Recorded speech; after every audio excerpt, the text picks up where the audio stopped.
सरकार द्वारा इस मिशन को समूची सरकार के दृष्टिकोण से चलाने का निर्णय लिया गया है। सिकल सेल एनीमिया उन्मूलन मिशन के अंतर्गत Ayushman Bharat health and wellness केंद्रों तथा अभियान शिविरों में 0 से 40 वर्ष की आयु के सभी नागरिकों की स्क्रीनिंग मिशन मोड पर की जाएगी।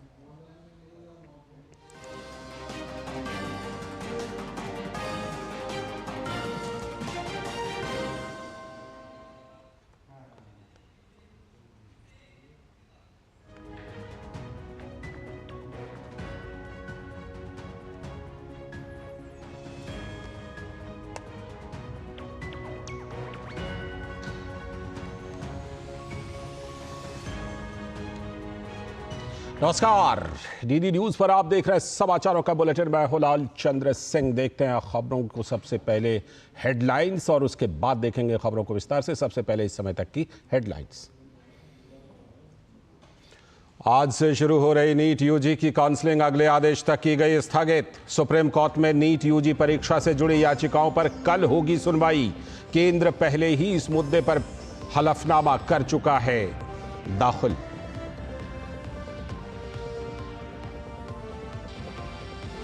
केंद्रीय सहकारिता मंत्री अमित शाह सहकार से समृद्धि तक कार्यक्रम में हुए शामिल। 102वें अंतर्राष्ट्रीय सहकारिता दिवस के अवसर पर आयोजित किया गया है यह सम्मेलन। अमित शाह ने कहा, सरकार के सहयोग से एथेनॉल और मक्के की खेती करने वाले किसानों के हित में लिए गए निर्णय।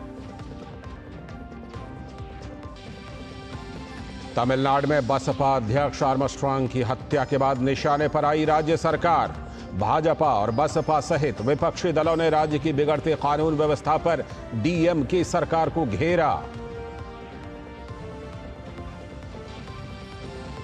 दिल्ली आबकारी मामले में पूर्व उप मुख्यमंत्री मनीष सिसोदिया को नहीं मिली कोई राहत। राउस एवेन्यू अदालत ने न्यायिक हिरासत को 15 जुलाई तक बढ़ाया। पिछले साल 26 मार्च को किया गया था गिरफ्तार।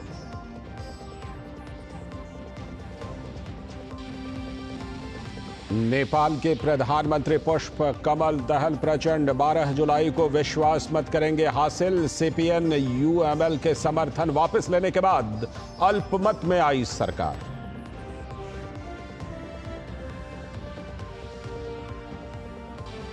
और खेल की खबरों में भारतीय क्रिकेट टीम के जिम्बाब्वे दौरे की आज से होगी शुरुआत। हरारे में होगा 5 मैचों की टी20 सीरीज का पहला मुकाबला। शुभमन गिल के कप्तानी में युवा भारतीय टीम जीत के साथ करना चाहेगी आगाज।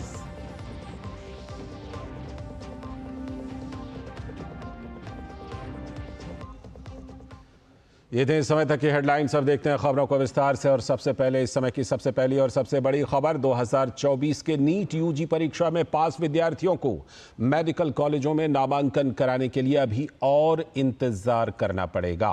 6 जुलाई से होने वाली नीट यूजी परीक्षा की काउंसलिंग को अगले आदेश तक स्थगित कर दिया गया है। पहले जारी कैलेंडर के मुताबिक मेडिकल काउंसलिंग कमेटी द्वारा 6 जुलाई से काउंसलिंग होनी थी, जिसे अगले आदेश तक के लिए स्थगित कर दिया गया है। नीट यूजी परीक्षा 2024 शुरू से ही सुर्खियों में बना हुआ है। एनटीए द्वारा 5 मई को आयोजित की गई नीट यूजी परीक्षा के रिजल्ट आने के बाद विवाद शुरू हो गया था। कई सेंटर से पेपर लीक होने की खबरें भी सामने आई थीं। इसके बाद यह मामला सुप्रीम कोर्ट में पहुंचा और सुप्रीम कोर्ट के आदेश पर 23 जून को नीट यूजी का री एग्जाम कराया गया, जिसमें 1563 छात्रों में से केवल 813 छात्रों ने ही री एग्जाम दिया। इसके साथ ही नीट यूजी 2024 में टॉपर्स की संख्या 67 से घटकर 61 रह गई। अब छात्रों को काउंसलिंग का इंतजार है। इस बीच नीट यूजी परीक्षा देने वाले कई छात्रों ने इसे रद्द करवाने की याचिका सुप्रीम कोर्ट में दायर की थी, जिसके जवाब में केंद्र सरकार ने सुप्रीम कोर्ट में नीट यूजी 2024 को लेकर एक एफिडेविट दायर किया है, जिसमें केंद्र सरकार ने कहा है कि पूरी परीक्षा रद्द करना लाखों ईमानदार छात्रों के साथ नाइंसाफी होगी, जिन्होंने ये परीक्षा अपनी मेहनत से पास की है। केंद्र सरकार ने अपने हलफनामे में कहा है कि जब तक नीट यूजी 2024 परीक्षा में गोपनीयता के उल्लंघन का कोई प्रमाण नहीं मिलता, तब तक पूरी परीक्षा और घोषित परिणामों को रद्द करना तर्कसंगत नहीं होगा।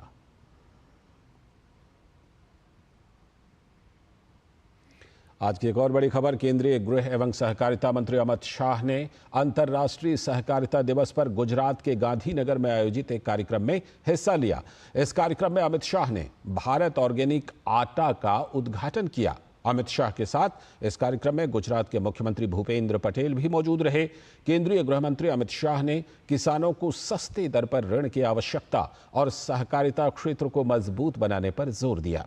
साथ ही उन्होंने उम्मीद जताई कि वर्ष 2029 तक सभी पंचायतों में पैक्स डेयरी होगी। अमित शाह ने कार्यक्रम में प्रधानमंत्री नरेंद्र मोदी के सहकार से समृद्धि नारे को दोहराया। अमित शाह ने सहकार से समृद्धि सम्मेलन में भी हिस्सा लिया। 125 साल पुराना सहकारिता आंदोलन आज देश के कई क्षेत्रों में महत्वपूर्ण योगदान रहा है।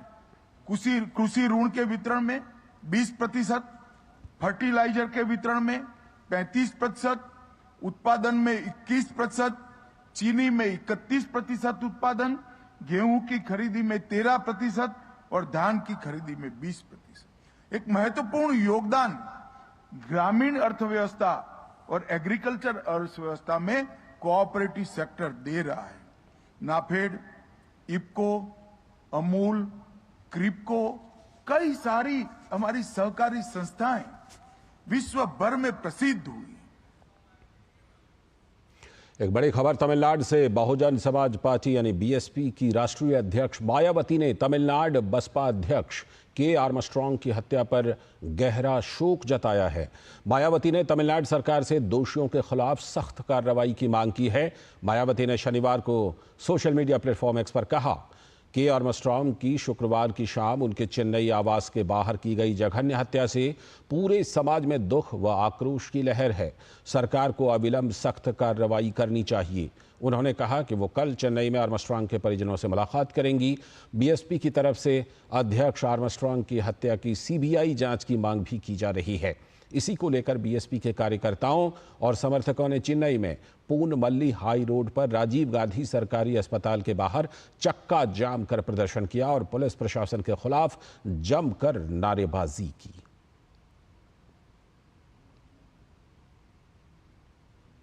और तमिलनाडु में बीएसपी के अध्यक्ष के आर्मस्ट्रांग की हत्या पर केंद्रीय मंत्री एल मुरुगन ने राज्य सरकार पर हमला बोला। बिगड़ती कानून व्यवस्था पर राज्य सरकार को घेरते हुए उन्होंने कहा कि डीएमके सरकार पूरी तरह से विफल हो गई है। I strongly condemn this incident.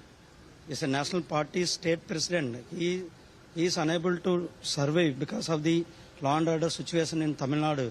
The DMK government is totally failure to maintain the law and order situation. Because today the Armstrong is died, the Gundas are hacked to death him, and 10 days before, 65, almost 70 people died because of the illicit arak. So where is going, what they are doing? Even Tamil Nadu Chief Minister is controlling his police department and Home Ministry is with him. He is unable to control the police, or he is unable to control the law and order situation. This is very strongly condemned. Rahul Gandhi is going to Hathras, but he don't know where to the Kallakurichi. He is not visiting the Kallakurichi.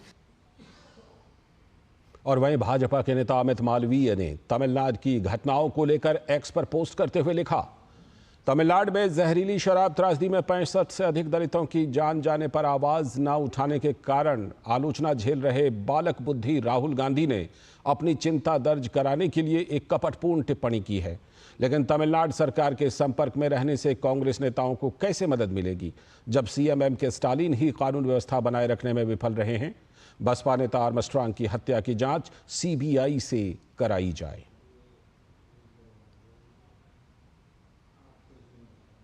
और BSP अध्यक्ष Armstrong की हत्या को लेकर तमिलनाडु के मुख्यमंत्री MK. Stalin ने अपने सोशल मीडिया प्लेटफॉर्म एक्स पर पोस्ट करते हुए संवेदना जताई है। उन्होंने कहा, पुलिस ने हत्या में शामिल लोगों को रातों रात गिरफ्तार कर लिया है, साथ ही दोषियों को कानून के अनुसार न्याय के कटघरे में लाने का आदेश दिया है।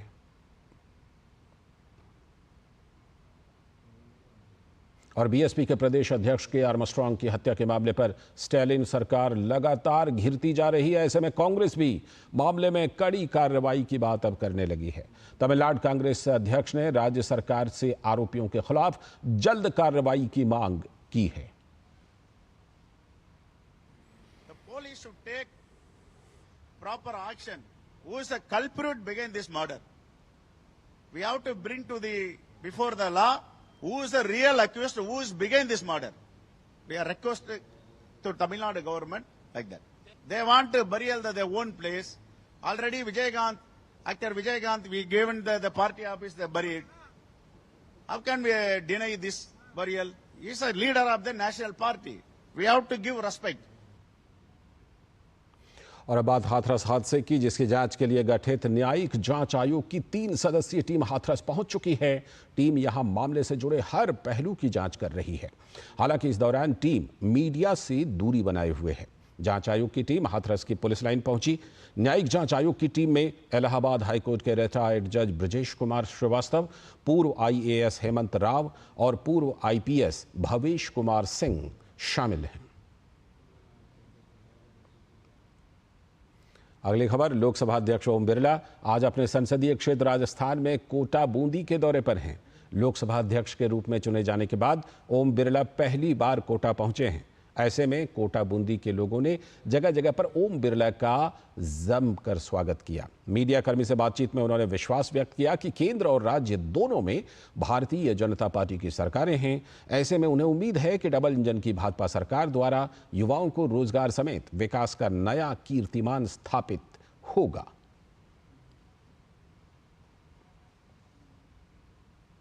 हमारी कोशिश होगी कि राज्य और केंद्र मिलकर, राज्य में भी भारतीय जनता पार्टी की सरकार है, केंद्र में भी भारतीय जनता पार्टी की, ये संयोग काफ़ी वर्षों बाद राजस्थान को मिला है और इसलिए हमारी कोशिश होगी कि किस तरीके से दोनों सरकारें मिलकर यहाँ की अपेक्षाएं, आकांक्षाओं को पूरी कर सकें और विकास के मॉडल पर, इंफ्रास्ट्रक्चर के मॉडल के साथ साथ रोजगार सृजन के साधन उपलब्ध हो सके ताकि नए नौजवानों को रोजगार मिल सके। दुनिया के देश भी भारत में इन्वेस्टमेंट करने के लिए जिस तरह की उत्सुकता है, आने वाले समय में इन सभी सेक्टरों के अंदर निश्चित रूप से नौजवानों को रोजगार मिलेगा। इस मोदी जी के तीसरे कार्यकाल में मुझे आशा है कि देश नए कीर्तिमान हासिल करेगा। और आगे की खबरों में, केंद्रीय मंत्री शिवराज सिंह चौहान ने चेन्नई में मुतुक्कड़ के CIBA में अधिकारियों और शोधकर्ताओं के साथ एक समीक्षा बैठक की। इस दौरान उन्होंने मछली चारा तैयार करने की जगह, केकड़ा पालन, झींगा और मछली हैचरी और अनुसंधान केंद्र सहित विभिन्न सुविधाओं का निरीक्षण किया। उन्होंने शोधकर्ताओं को अपने संबोधन में भावी पीढ़ियों के लिए समुद्री जीवन की सुरक्षा के महत्व पर जोर दिया। सरकार की प्रतिबद्धता को दोहराते हुए शिवराज सिंह ने कहा कि गरीबों का कल्याण सरकार की पहली प्राथमिकता है।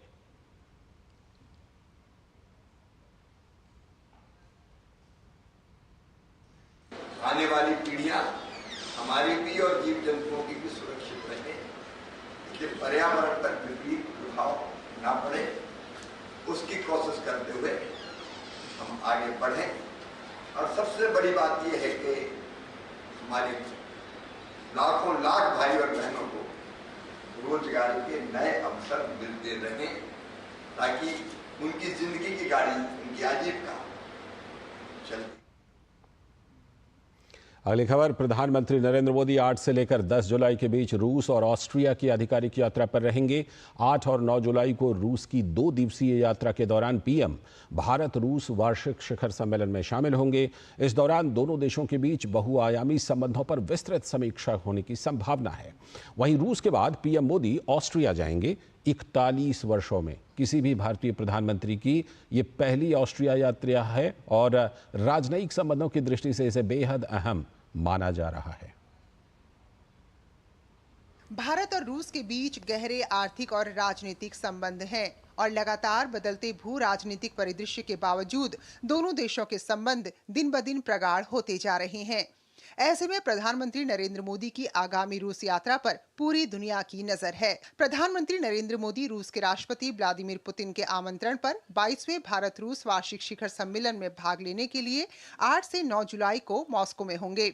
इस दौरान दोनों नेता दोनों देशों के बीच बहुआयामी संबंधों की संपूर्ण श्रृंखला की समीक्षा तथा पारस्परिक हितों के समकालीन क्षेत्रीय और वैश्विक मुद्दों पर विचारों का आदान प्रदान करेंगे। Prime Minister is scheduled to arrive in Moscow in the late afternoon of 8th July. President Putin will host a private dinner for Honorable Prime Minister on the day of arrival.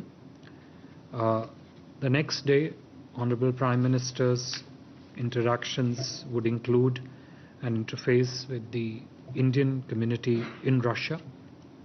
As part of programming elements, Prime Minister will also lay a wreath at the tomb of the unknown soldier in Kremlin, and thereafter Honorable Prime Minister will visit the Rosatom Pavilion at the exhibition venue in Moscow.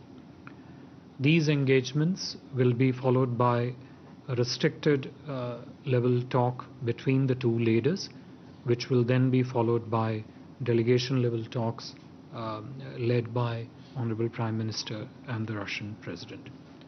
Honorable Prime Minister will depart Moscow for Vienna in the afternoon of 9 July. Bharat और रूस के बीच रणनीतिक साझेदारी पारंपरिक सैन्य और ऊर्जा क्षेत्रों के अलावा अन्य क्षेत्रों में भी बढ़ी है। रूस ने शंघाई सहयोग संगठन में भारत की सदस्यता का समर्थन और संयुक्त राष्ट्र सुरक्षा परिषद में शामिल करने का आह्वान भी किया। वहीं भारत अपनी रणनीति में रूस को एक महत्वपूर्ण भागीदार के रूप में महत्व देता आया है। India-Russia bilateral trade has seen a sharp increase in 2023-24. It has since touched close to $65 billion, primarily due to strong energy cooperation between India and Russia. With Indian exports of $4 billion and Indian imports being close to $60 billion, trade remains imbalanced, which is a matter of priority in our discussions with the Russian side. रूस की यात्रा के बाद प्रधानमंत्री Austria के दौरे पर जाएंगे। बीते 41 वर्षों में किसी भारतीय प्रधानमंत्री की ऑस्ट्रिया की पहली यात्रा के दौरान प्रधानमंत्री नरेंद्र मोदी यहां उद्योगपतियों को भी संबोधित करेंगे। India and Austria had also signed a comprehensive migration and mobility agreement in May last year, and both sides will continue to work closely to expand and explore new areas of bilateral partnership. The visit, we are confident, will allow us to discuss various areas of importance in bilateral engagement, as also issues of regional and global importance of mutual interest, and help broaden the scope of our partnership. प्रधानमंत्री का रूस और Austria दौरा वैश्विक स्तर पर कई मायनों में बेहद अहम माना जा रहा है। जेसिका तनेजा के साथ ब्यूरो रिपोर्ट, डीडी न्यूज। अगली खबर, उपराष्ट्रपति जगदीप धनखड़ आज से केरल के 2 दिवसीय दौरे पर हैं। केरल के तिरुवनंतपुरम पहुंचने पर राज्यपाल आरिफ मोहम्मद खान और मुख्यमंत्री पिनाराई विजयन ने उपराष्ट्रपति जगदीप धनखड़ का स्वागत किया। अपने दौरे के पहले दिन उपराष्ट्रपति भारतीय अंतरिक्ष विज्ञान और प्रौद्योगिकी संस्थान के 12वें दीक्षांत समारोह में मुख्य अतिथि के रूप में शामिल हुए। उपराष्ट्रपति ने मेधावी छात्रों को संस्थान का उत्कृष्टता पदक प्रदान किया। दौरे के दूसरे दिन उपराष्ट्रपति का कोल्लम और अष्टमुडी बैकवाटर का दौरा करने का कार्यक्रम है। खबर दिल्ली से, शराब घोटाला से जुड़े मामले में सुनवाई के लिए दिल्ली के पूर्व उप मुख्यमंत्री और आप नेता मनीष सिसोदिया को राउज एवेन्यू कोर्ट में लाया गया है। कोर्ट ने आप नेता मनीष सिसोदिया की न्यायिक हिरासत 15 जुलाई तक के लिए बढ़ा दी है। इससे पहले राउज एवेन्यू कोर्ट ने मनीष सिसोदिया और अन्य आरोपियों की न्यायिक हिरासत 6 जुलाई तक के लिए बढ़ा दी थी, जिसके बाद आज उन्हें फिर से कोर्ट के सामने पेश किया गया। बिहार में मानसून अब लोगों के लिए आफत बन गई है। 1 महीने पहले जहां भीषण गर्मी लोगों की जान ले रही थी, तो वहीं अब मानसून में वज्रपात लोगों की जान की दुश्मन बन गई है। कल आकाशीय बिजली गिरने से 18 लोगों की मौत हो गई। इसमें भागलपुर में 4, बेगूसराय जहानाबाद में 3, मधेपुरा सहरसा में 2 लोगों की मौत हो गई। तो वहीं काराकाट, वैशाली और छपरा में भी 1 व्यक्ति की मौत हुई है। हालांकि आपदा प्रबंधन विभाग ने अब तक 8 लोगों की मौत की ही पुष्टि की है। मौसम विभाग की ओर से उत्तर बिहार बिहार, दक्षिण मध्य और दक्षिण पूर्वी जिलों के 1-2 स्थानों पर बारिश का येलो अलर्ट जारी किया गया है। इसके साथ ही प्रदेश के 11 जिलों में भारी बारिश की संभावना जताई गई है। कुछ इलाकों में बारिश की वजह से खेती के कामों में तेजी भी आई है। किसान धान के बीज खेतों में बो रहे हैं। मौसम विभाग ने बारिश के दौरान लोगों को सचेत रहने को भी कहा है, क्योंकि इस दौरान वज्रपात की भी संभावना जताई गई है। और उधर उत्तराखंड के चमोली जिले में 5 स्थानों पर मलबा गिरने के कारण रुद्रप्रयाग गौरीकुंड NH 107 बाधित हो गया। इस वजह से कई यात्री और स्थानीय लोग फंस गए हैं। तो वहीं बद्रीनाथ राष्ट्रीय राजमार्ग जनपद चमोली, भनेरपानी, पुराना नगर पंचायत, पीपलकोटी, कंचनगंगा, छिनका, पागल नाला और हेलंग के पास मलबा आने के कारण मार्ग अवरुद्ध हो गया, जिससे लोगों को काफी परेशानी हो रही है।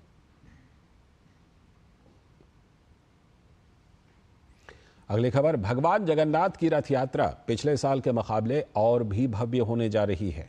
हर साल आषाढ़ के महीने में ओडिशा के पुरी में स्थित भगवान जगन्नाथ मंदिर से भव्य शोभा रथ यात्रा निकाली जाती है, जिसमें बड़ी संख्या में भक्त हिस्सा लेते हैं। 7 जुलाई से पुरी में शुरू हो रही भगवान जगन्नाथ की रथ यात्रा पिछले सालों के मुकाबले और भी भव्य होने जा रही है। गौरतलब है कि हर साल आषाढ़ महीने में ओडिशा के पुरी में स्थित भगवान जगन्नाथ मंदिर से भव्य शोभा यात्रा निकाली जाती है। जगन्नाथ रथ यात्रा में भगवान जगन्नाथ यानी श्री कृष्ण, उनके भाई बलभद्र और बहन सुभद्रा को सुंदर वस्त्रों में सुसज्जित करके रथ यात्रा निकाली जाती है। पुरी जगन्नाथ रथ यात्रा का इतिहास बहुत ही प्राचीन है। ओडिशा में जगन्नाथ रथ यात्रा बहुत बड़ा उत्सव माना जाता है। माना जाता है कि आषाढ़ महीने में भगवान जगन्नाथ अपने भाई बलभद्र और बहन सुभद्रा के साथ धरती पर विचरण करके अपने भक्तों के दुख दर्द को देखकर उन्हें दूर करते हैं। पुरी में हर साल निकलने वाली जगन्नाथ रथ यात्रा से एक पौराणिक कहानी भी जुड़ी हुई है। पद्म पुराण के अनुसार एक बार भगवान जगन्नाथ की बहन सुभद्रा ने अपने प्रिय भाई से नगर देखने की इच्छा जताई। तब भगवान जगन्नाथ ने अपने बड़े भाई बलभद्र और लाडली छोटी बहन सुभद्रा को रथ पर बैठाया और नगर दिखाने के लिए निकल पड़े। इसी समय के दौरान भगवान जगन्नाथ, बलभद्र जी और सुभद्रा जी अपनी मौसी के घर गुंडीचा गए थे। अपनी मौसी के घर इन तीनों ने 7 दिनों तक ठहर कर विश्राम किया था। मान्यता है कि जो भी भक्त भगवान जगन्नाथ की रथ यात्रा में शामिल होता है, उसके जीवन में सभी दुख दर्द खत्म हो जाते हैं। Bureau report, DD news. पड़ोसी देश नेपाल से खबर, जहां प्रधानमंत्री पुष्प कमल दहल प्रचंड की सरकार पर संकट के बादल छाए हुए हैं। प्रचंड के गठबंधन सरकार के 2 घटक दल CPN UML ने सरकार से समर्थन वापस ले लिया है। नेपाली कांग्रेस के साथ मिलकर सरकार बनाने की दौड़ में वो शामिल हो गए हैं। इस सियासी घमासान के बीच 12 जुलाई को प्रधानमंत्री प्रचंड को सदन में बहुमत परीक्षण का सामना करना पड़ेगा। प्रधानमंत्री प्रचंड प्रतिनिधि सभा में विश्वास मत हासिल करने के लिए प्रस्ताव पेश करेंगे। उन्होंने संसद सचिवालय को एक पत्र भेजकर मतदान की व्यवस्था करने के लिए कहा है। प्रधानमंत्री पुष्प कमल दहल 12 जुलाई को विश्वास मत हासिल करने में विफल रहते हैं तो उनका इस्तीफा देना लगभग तय है। तो वहीं प्रतिनिधि सभा में सबसे बड़ी पार्टी नेपाली कांग्रेस ने अगले प्रधानमंत्री के रूप में UML के अध्यक्ष KP शर्मा ओली को समर्थन देने का फैसला किया है।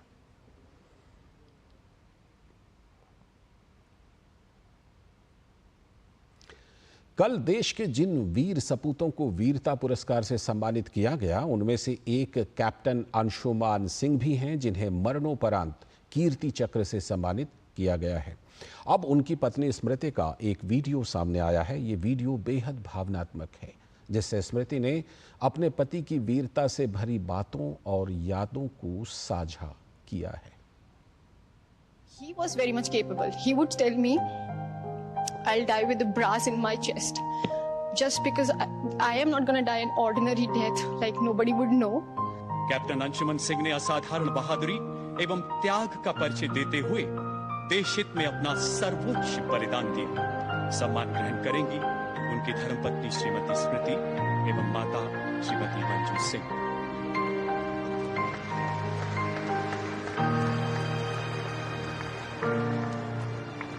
So we met on the first day of college and I would not be dramatic, but it was love at first sight. And after a month, he got selected into AFMC. We met in an engineering college. He got selected in a medical college. So super intelligent guy. So from then on, after just 1 month of meeting, it was a long distance relationship for 8 long years. Let's get married now. So we did. And unfortunately, within 2 months of marriage, he got posted into Siachen. On 18th July, we had a long conversation about how our life is going to be the next 50 years. He's going to build a house, we're going to have kids and whatnot. 19th morning, I get up, I get a call. He's no more. What? So for first 7-8 hours, we were not ready to accept that anything of such sort has happened. But 7-8 hours, it got confirmed that he's no more. And till date, I'm not coping up. I'm just trying to figure out, maybe it's not true. But now that I have Kirti Chakra in my hand, maybe it's true.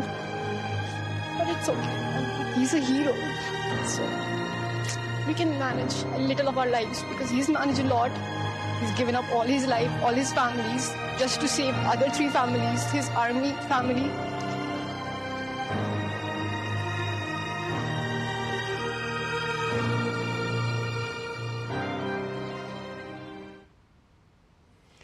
सचमुच भावुक कर देने वाला video है। इसी के साथ इस बुलेटिन में इतना ही। नमस्कार।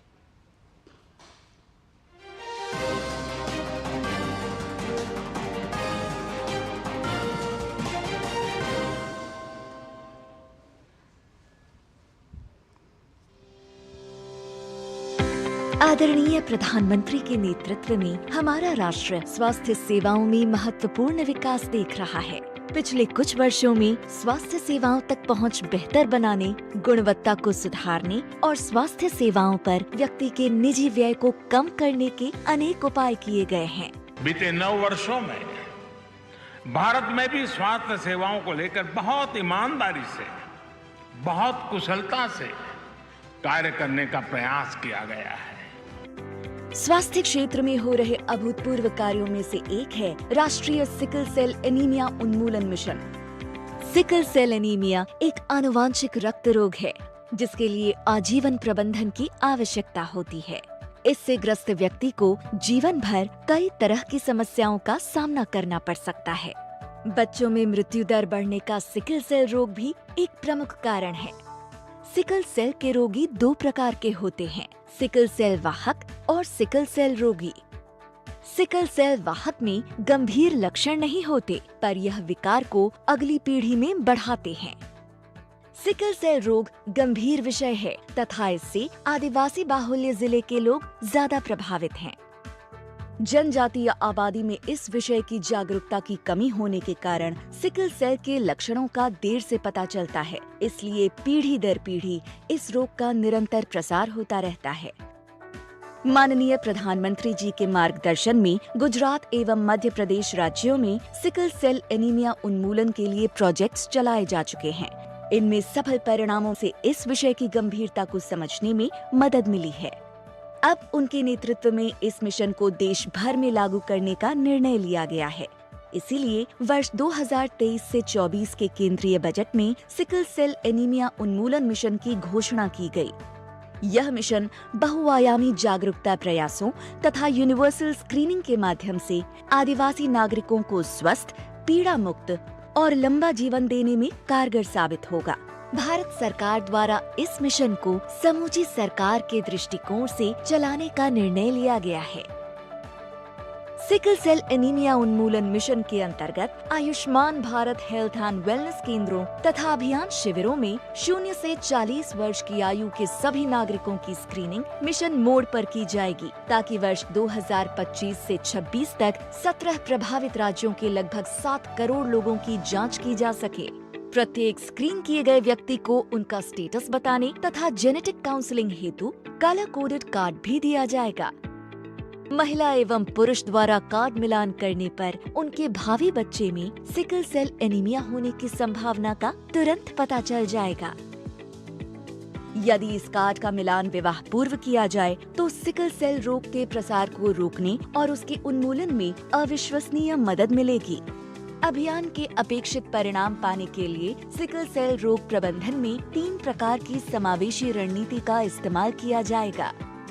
भारत सरकार द्वारा सिकल सेल रोगियों और उनके परिवारजनों को आश्वस्त करने और जन चेतना के लिए सामुदायिक स्तर पर जागरूकता भी फैलाई जाएगी। आइए हम सब मिलकर सिकल सेल एनीमिया उन्मूलन मिशन को एक जन आंदोलन बनाने में योगदान दें और भारत को सिकल सेल के नए मामलों से मुक्त कराने में सफलता दिलाएं।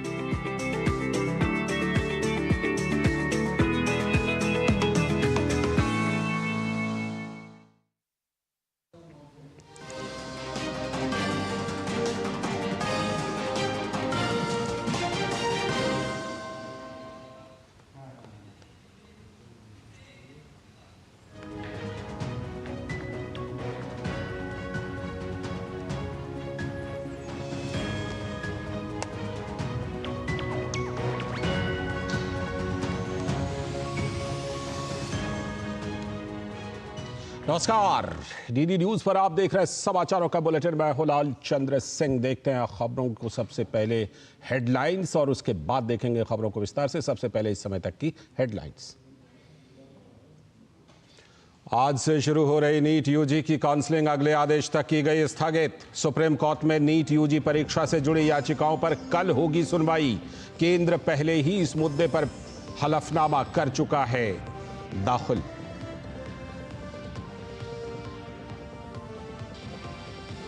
केंद्रीय सहकारिता मंत्री अमित शाह सहकार से समृद्धि तक कार्यक्रम में हुए शामिल। 102वें अंतर्राष्ट्रीय सहकारिता दिवस के अवसर पर आयोजित किया गया है यह सम्मेलन। अमित शाह ने कहा, सरकार के सहयोग से एथेनॉल और मक्के की खेती करने वाले किसानों के हित में लिए गए निर्णय। तमिलनाडु में बसपा अध्यक्ष आर्मस्ट्रांग की हत्या के बाद निशाने पर आई राज्य सरकार। भाजपा और बसपा सहित विपक्षी दलों ने राज्य की बिगड़ती कानून व्यवस्था पर डीएम की सरकार को घेरा। दिल्ली आबकारी मामले में पूर्व उप मुख्यमंत्री मनीष सिसोदिया को नहीं मिली कोई राहत। राउज एवेन्यू अदालत ने न्यायिक हिरासत को 15 जुलाई तक बढ़ाया। पिछले साल 26 मार्च को किया गया था गिरफ्तार।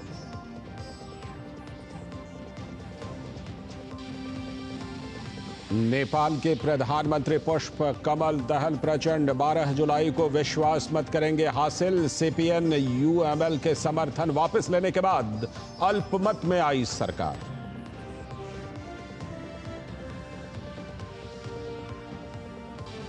और खेल की खबरों में भारतीय क्रिकेट टीम के जिम्बाब्वे दौरे की आज से होगी शुरुआत।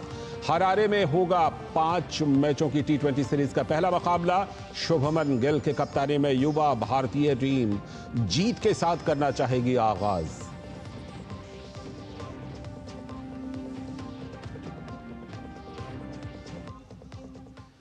ये थे इस समय तक की हेडलाइंस। अब देखते हैं खबरों को विस्तार से। और सबसे पहले इस समय की सबसे पहली और सबसे बड़ी खबर। 2024 के नीट यूजी परीक्षा में पास विद्यार्थियों को मेडिकल कॉलेजों में नामांकन कराने के लिए अभी और इंतजार करना पड़ेगा। 6 जुलाई से होने वाली नीट यूजी परीक्षा की काउंसलिंग को अगले आदेश तक स्थगित कर दिया गया है। पहले जारी कैलेंडर के मुताबिक मेडिकल काउंसलिंग कमेटी द्वारा 6 जुलाई से काउंसलिंग होनी थी, जिसे अगले आदेश तक के लिए स्थगित कर दिया गया है। नीट यूजी परीक्षा 2024 शुरू से ही सुर्खियों में बना हुआ है। एनटीए द्वारा 5 मई को आयोजित की गई नीट यूजी परीक्षा के रिजल्ट आने के बाद विवाद शुरू हो गया था। कई सेंटर से पेपर लीक होने की खबरें भी सामने आई थीं। इसके बाद यह मामला सुप्रीम कोर्ट में पहुंचा और सुप्रीम कोर्ट के आदेश पर 23 जून को नीट यूजी का री एग्जाम कराया गया, जिसमें 1563 छात्रों में से केवल 813 छात्रों ने ही री एग्जाम दिया।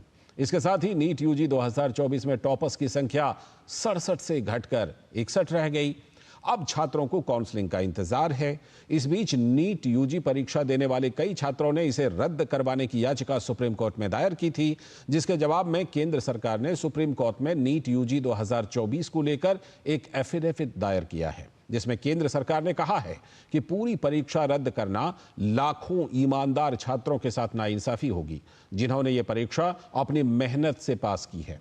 केंद्र सरकार ने अपने हलफनामे में कहा है कि जब तक नीट यूजी 2024 परीक्षा में गोपनीयता के उल्लंघन का कोई प्रमाण नहीं मिलता, तब तक पूरी परीक्षा और घोषित परिणामों को रद्द करना तर्कसंगत नहीं होगा।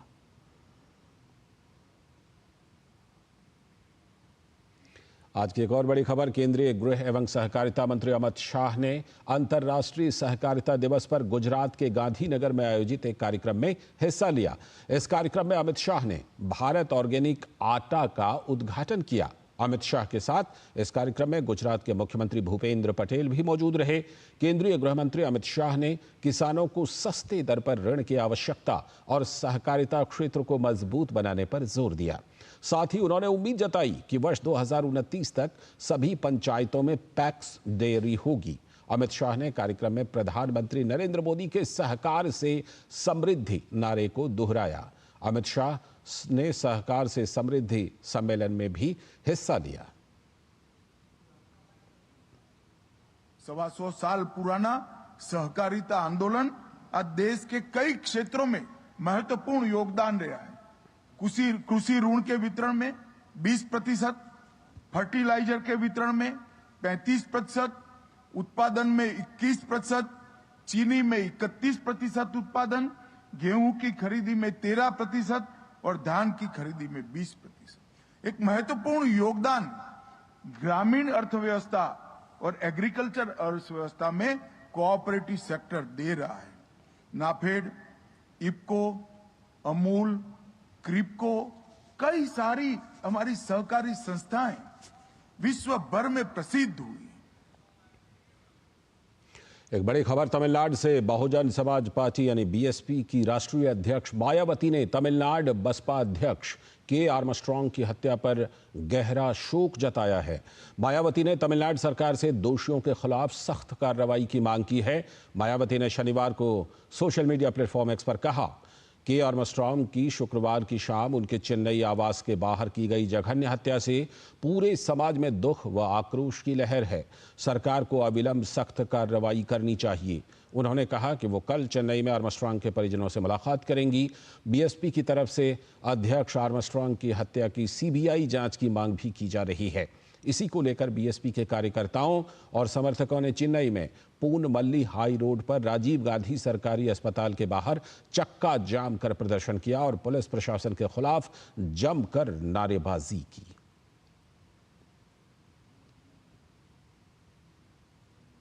और तमिलनाडु में बीएसपी के अध्यक्ष के आर्मस्ट्रांग की हत्या पर केंद्रीय मंत्री एल मुरुगन ने राज्य सरकार पर हमला बोला।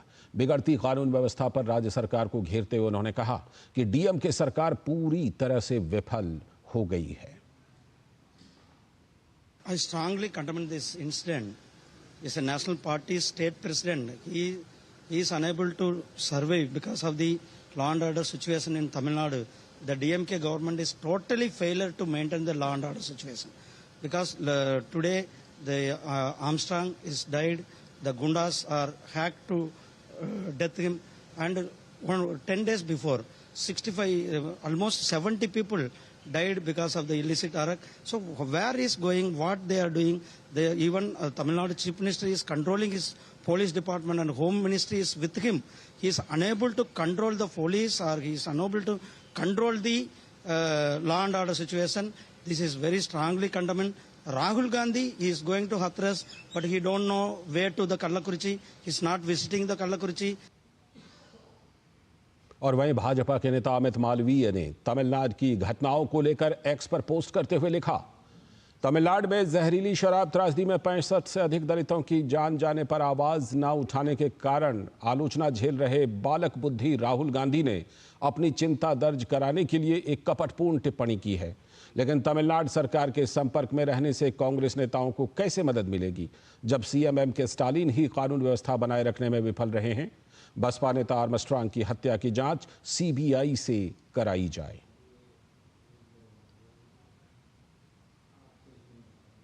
और बीएसपी अध्यक्ष आर्मस्ट्रांग की हत्या को लेकर तमिलनाडु के मुख्यमंत्री एम.के. स्टालिन ने अपने सोशल मीडिया प्लेटफॉर्म एक्स पर पोस्ट करते हुए संवेदना जताई है। उन्होंने कहा, पुलिस ने हत्या में शामिल लोगों को रातों रात गिरफ्तार कर लिया है, साथ ही दोषियों को कानून के अनुसार न्याय के कटघरे में लाने का आदेश दिया है।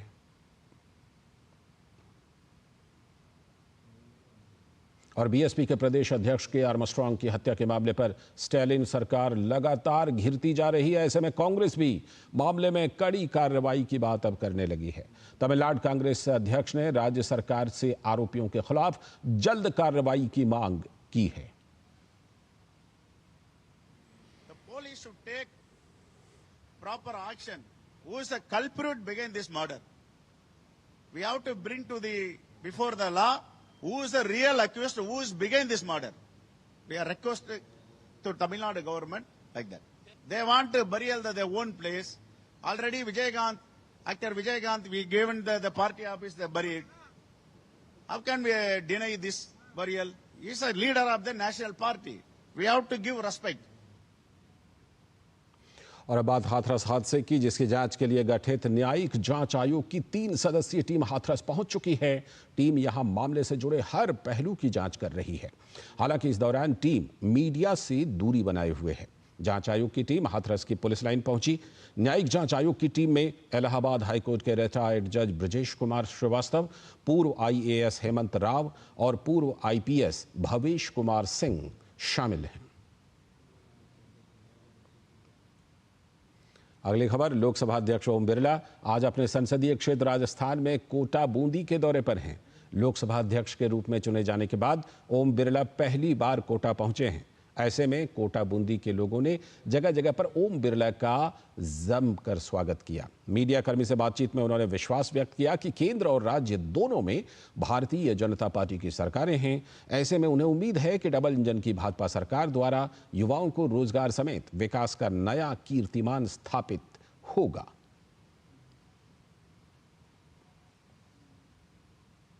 हमारी कोशिश होगी कि राज्य और केंद्र मिलकर, राज्य में भी भारतीय जनता पार्टी की सरकार है, केंद्र में भी भारतीय जनता पार्टी की, ये संयोग काफ़ी वर्षों बाद राजस्थान को मिला है और इसलिए हमारी कोशिश होगी कि किस तरीके से दोनों सरकारें मिलकर यहाँ की अपेक्षाएं, आकांक्षाओं को पूरी कर सकें और विकास के मॉडल पर, इंफ्रास्ट्रक्चर के मॉडल के साथ साथ रोजगार सृजन के साधन उपलब्ध हो सके ताकि नए नौजवानों को रोजगार मिल सके। दुनिया के देश भी भारत में इन्वेस्टमेंट करने के लिए जिस तरह की उत्सुकता है, आने वाले समय में इन सभी सेक्टरों के अंदर निश्चित रूप से नौजवानों को रोजगार मिलेगा। इस मोदी जी के 30वें कार्यकाल में मुझे आशा है कि देश नए कीर्तिमान हासिल करेगा।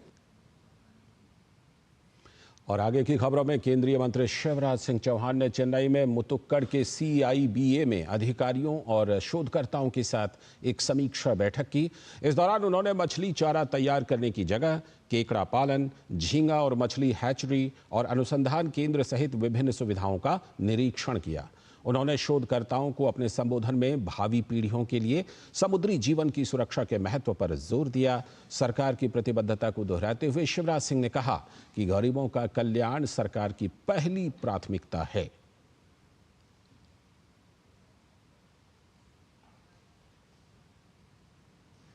आने वाली पीढ़ियां हमारी भी और जीव जंतुओं की भी सुरक्षित रहे, कि पर्यावरण पर विपरीत प्रभाव ना पड़े, उसकी कोशिश करते हुए हम आगे बढ़ें। और सबसे बड़ी बात यह है कि हमारे लाखों लाख भाई और बहनों को रोजगार के नए अवसर मिलते रहें ताकि उनकी जिंदगी की गाड़ी, उनकी आजीविका चले। अगली खबर, प्रधानमंत्री नरेंद्र मोदी 8 से लेकर 10 जुलाई के बीच रूस और ऑस्ट्रिया की आधिकारिक यात्रा पर रहेंगे। 8 और 9 जुलाई को रूस की 2 दिवसीय यात्रा के दौरान पीएम भारत रूस वार्षिक शिखर सम्मेलन में शामिल होंगे। इस दौरान दोनों देशों के बीच बहुआयामी संबंधों पर विस्तृत समीक्षा होने की संभावना है। वहीं रूस के बाद पीएम मोदी ऑस्ट्रिया जाएंगे। 41 वर्षों में किसी भी भारतीय प्रधानमंत्री की ये पहली ऑस्ट्रिया यात्रा है और राजनयिक संबंधों की दृष्टि से इसे बेहद अहम माना जा रहा है। भारत और रूस के बीच गहरे आर्थिक और राजनीतिक संबंध हैं और लगातार बदलते भू राजनीतिक परिदृश्य के बावजूद दोनों देशों के संबंध दिन ब दिन प्रगाढ़ होते जा रहे हैं। ऐसे में प्रधानमंत्री नरेंद्र मोदी की आगामी रूस यात्रा पर पूरी दुनिया की नजर है। प्रधानमंत्री नरेंद्र मोदी रूस के राष्ट्रपति व्लादिमीर पुतिन के आमंत्रण पर 22वें भारत रूस वार्षिक शिखर सम्मेलन में भाग लेने के लिए 8 से 9 जुलाई को मॉस्को में होंगे। इस दौरान दोनों नेता दोनों देशों के बीच बहुआयामी संबंधों की संपूर्ण श्रृंखला की समीक्षा तथा पारस्परिक हितों के समकालीन क्षेत्रीय और वैश्विक मुद्दों पर विचारों का आदान प्रदान करेंगे। Prime Minister is scheduled to arrive in Moscow in the late afternoon of 8th July. President Putin will host a private dinner for Honorable Prime Minister on the day of arrival. The next day, Honorable Prime Minister's interactions would include an interface with the Indian community in Russia. As part of programming elements, Prime Minister will also lay a wreath at the tomb of the unknown soldier in Kremlin, and thereafter Honorable Prime Minister will visit the Rosatom Pavilion at the exhibition venue in Moscow. These engagements will be followed by a restricted level talk between the two leaders, which will then be followed by delegation level talks led by Honorable Prime Minister and the Russian President. Honorable Prime Minister will depart Moscow for Vienna in the afternoon of 9 July. Bharat और रूस के बीच रणनीतिक साझेदारी पारंपरिक सैन्य और ऊर्जा क्षेत्रों के अलावा अन्य क्षेत्रों में भी बढ़ी है। रूस ने शंघाई सहयोग संगठन में भारत की सदस्यता का समर्थन और संयुक्त राष्ट्र सुरक्षा परिषद में शामिल करने का आह्वान भी किया। वहीं भारत अपनी रणनीति में रूस को एक महत्वपूर्ण भागीदार के रूप में महत्व देता आया है। India-Russia bilateral trade has seen a sharp increase in 2023-24. It has since touched close to $65 billion, primarily due to strong energy cooperation between India and Russia. With Indian exports of $4 billion and Indian imports being close to $60 billion, trade remains imbalanced, which is a matter of priority in our discussions with the Russian side. रूस की यात्रा के बाद प्रधानमंत्री Austria के दौरे पर जाएंगे। बीते 41 वर्षों में किसी भारतीय प्रधानमंत्री की ऑस्ट्रिया की पहली यात्रा के दौरान प्रधानमंत्री नरेंद्र मोदी यहां उद्योगपतियों को भी संबोधित करेंगे। India and Austria had also signed a comprehensive migration and mobility agreement in May last year, and both sides will continue to work closely to expand and explore new areas of bilateral partnership.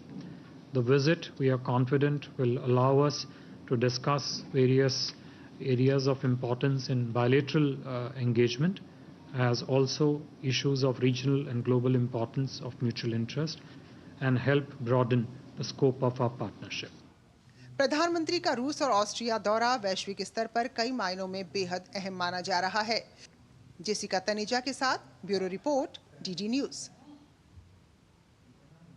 अगली खबर, उपराष्ट्रपति जगदीप धनखड़ आज से केरल के 2 दिवसीय दौरे पर हैं। केरल के तिरुवनंतपुरम पहुंचने पर राज्यपाल आरिफ मोहम्मद खान और मुख्यमंत्री पिनाराई विजयन ने उपराष्ट्रपति जगदीप धनखड़ का स्वागत किया। अपने दौरे के पहले दिन उपराष्ट्रपति भारतीय अंतरिक्ष विज्ञान और प्रौद्योगिकी संस्थान के 12वें दीक्षांत समारोह में मुख्य अतिथि के रूप में शामिल हुए। उपराष्ट्रपति ने मेधावी छात्रों को संस्थान का उत्कृष्टता पदक प्रदान किया। दौरे के दूसरे दिन उपराष्ट्रपति का कोल्लम और अष्टमुडी बैकवाटर का दौरा करने का कार्यक्रम है। खबर दिल्ली से, शराब घोटाला से जुड़े मामले में सुनवाई के लिए दिल्ली के पूर्व उप मुख्यमंत्री और आप नेता मनीष सिसोदिया को राउज एवेन्यू कोर्ट में लाया गया है। कोर्ट ने आप नेता मनीष सिसोदिया की न्यायिक हिरासत 15 जुलाई तक के लिए बढ़ा दी है। इससे पहले राउज एवेन्यू कोर्ट ने मनीष सिसोदिया और अन्य आरोपियों की न्यायिक हिरासत 6 जुलाई तक के लिए बढ़ा दी थी, जिसके बाद आज उन्हें फिर से कोर्ट के सामने पेश किया गया। बिहार में मानसून अब लोगों के लिए आफत बन गई है। 1 महीने पहले जहां भीषण गर्मी लोगों की जान ले रही थी, तो वहीं अब मानसून में वज्रपात लोगों की जान की दुश्मन बन गई है। कल आकाशीय बिजली गिरने से 18 लोगों की मौत हो गई। इसमें भागलपुर में 4, बेगूसराय, जहानाबाद में 3, मधेपुरा, सहरसा में 2 लोगों की मौत हो गई। तो वहीं काराकाट, वैशाली और छपरा में भी एक व्यक्ति की मौत हुई है। हालांकि आपदा प्रबंधन विभाग ने अब तक 8 लोगों की मौत की ही पुष्टि की है। मौसम विभाग की ओर से उत्तर बिहार, दक्षिण मध्य और दक्षिण पूर्वी जिलों के 1-2 स्थानों पर बारिश का येलो अलर्ट जारी किया गया है। इसके साथ ही प्रदेश के 11 जिलों में भारी बारिश की संभावना जताई गई है। कुछ इलाकों में बारिश की वजह से खेती के कामों में तेजी भी आई है। किसान धान के बीज खेतों में बो रहे हैं। मौसम विभाग ने बारिश के दौरान लोगों को सचेत रहने को भी कहा है, क्योंकि इस दौरान वज्रपात की भी संभावना जताई गई है। और उधर उत्तराखंड के चमोली जिले में 5 स्थानों पर मलबा गिरने के कारण रुद्रप्रयाग गौरीकुंड NH 107 बाधित हो गया। इस वजह से कई यात्री और स्थानीय लोग फंस गए हैं। तो वहीं बद्रीनाथ राष्ट्रीय राजमार्ग जनपद चमोली, भनेरपानी, पुराना नगर पंचायत, पीपलकोटी, कंचनगंगा, छिनका, पागल नाला और हेलंग के पास मलबा आने के कारण मार्ग अवरुद्ध हो गया, जिससे लोगों को काफी परेशानी हो रही है।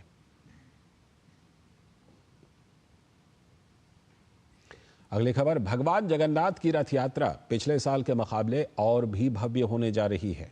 हर साल आषाढ़ के महीने में ओडिशा के पुरी में स्थित भगवान जगन्नाथ मंदिर से भव्य शोभा रथ यात्रा निकाली जाती है, जिसमें बड़ी संख्या में भक्त हिस्सा लेते हैं। 7 जुलाई से पुरी में शुरू हो रही भगवान जगन्नाथ की रथ यात्रा पिछले सालों के मुकाबले और भी भव्य होने जा रही है। गौरतलब है कि हर साल आषाढ़ महीने में ओडिशा के पुरी में स्थित भगवान जगन्नाथ मंदिर से भव्य शोभा यात्रा निकाली जाती है। जगन्नाथ रथ यात्रा में भगवान जगन्नाथ यानी श्री कृष्ण, उनके भाई बलभद्र और बहन सुभद्रा को सुंदर वस्त्रों में सुसज्जित करके रथ यात्रा निकाली जाती है। पुरी जगन्नाथ रथ यात्रा का इतिहास बहुत ही प्राचीन है। ओडिशा में जगन्नाथ रथ यात्रा बहुत बड़ा उत्सव माना जाता है। माना जाता है कि आषाढ़ महीने में भगवान जगन्नाथ अपने भाई बलभद्र और बहन सुभद्रा के साथ धरती पर विचरण करके अपने भक्तों के दुख दर्द को देखकर उन्हें दूर करते हैं। पुरी में हर साल निकलने वाली जगन्नाथ रथ यात्रा से एक पौराणिक कहानी भी जुड़ी हुई है। पद्म पुराण के अनुसार एक बार भगवान जगन्नाथ की बहन सुभद्रा ने अपने प्रिय भाई से नगर देखने की इच्छा जताई। तब भगवान जगन्नाथ ने अपने बड़े भाई बलभद्र और लाडली छोटी बहन सुभद्रा को रथ पर बैठाया और नगर दिखाने के लिए निकल पड़े। इसी समय के दौरान भगवान जगन्नाथ, बलभद्र जी और सुभद्रा जी अपनी मौसी के घर गुंडीचा गए थे। अपनी मौसी के घर इन तीनों ने 7 दिनों तक ठहर कर विश्राम किया था। मान्यता है कि जो भी भक्त भगवान जगन्नाथ की रथ यात्रा में शामिल होता है, उसके जीवन में सभी दुख दर्द खत्म हो जाते हैं। Bureau report, DD news. पड़ोसी देश नेपाल से खबर, जहां प्रधानमंत्री पुष्प कमल दहल प्रचंड की सरकार पर संकट के बादल छाए हुए हैं। प्रचंड के गठबंधन सरकार के 2 घटक दल CPN UML ने सरकार से समर्थन वापस ले लिया है। नेपाली कांग्रेस के साथ मिलकर सरकार बनाने की दौड़ में वो शामिल हो गए हैं। इस सियासी घमासान के बीच 12 जुलाई को प्रधानमंत्री प्रचंड को सदन में बहुमत परीक्षण का सामना करना पड़ेगा। प्रधानमंत्री प्रचंड प्रतिनिधि सभा में विश्वास मत हासिल करने के लिए प्रस्ताव पेश करेंगे। उन्होंने संसद सचिवालय को एक पत्र भेजकर मतदान की व्यवस्था करने के लिए कहा है। प्रधानमंत्री पुष्प कमल दहल 12 जुलाई को विश्वास मत हासिल करने में विफल रहते हैं तो उनका इस्तीफा देना लगभग तय है। तो वहीं प्रतिनिधि सभा में सबसे बड़ी पार्टी नेपाली कांग्रेस ने अगले प्रधानमंत्री के रूप में UML के अध्यक्ष KP शर्मा ओली को समर्थन देने का फैसला किया है।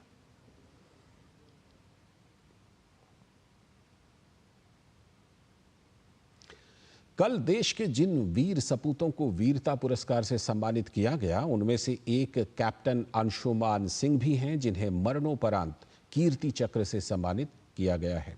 अब उनकी पत्नी स्मृति का एक वीडियो सामने आया है। ये वीडियो बेहद भावनात्मक है, जिससे स्मृति ने अपने पति की वीरता से भरी बातों और यादों को साझा किया है। He was very much capable. He would tell me, I'll die with a brass in my chest. Just because I am not going to die an ordinary death, like nobody would know. Captain Anshuman Singh ने असाधारण बहादुरी एवं त्याग का परिचय देते हुए देश हित में अपना सर्वोच्च बलिदान दिया। सम्मान ग्रहण करेंगी उनकी धर्मपत्नी श्रीमती स्मृति एवं माता Shrimati Manju Singh.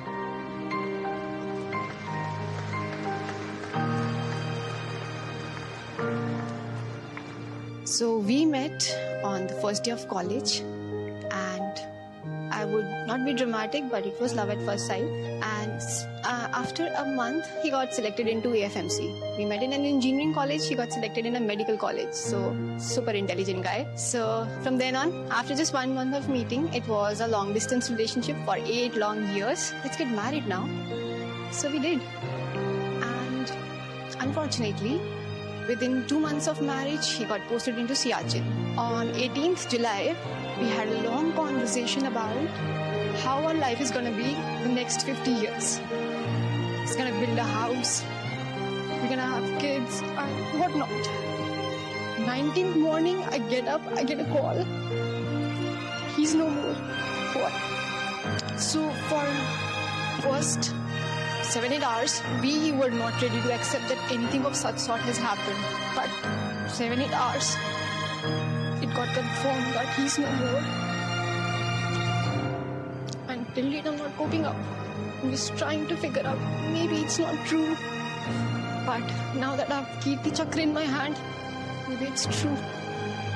But it's okay. He's a hero. So we can manage a little of our lives because he's managed a lot.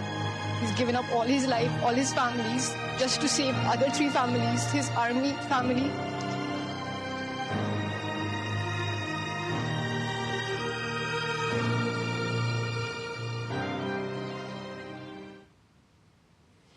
सचमुच भावुक कर देने वाला वीडियो है। इसी के साथ इस बुलेटिन में इतना ही। नमस्कार।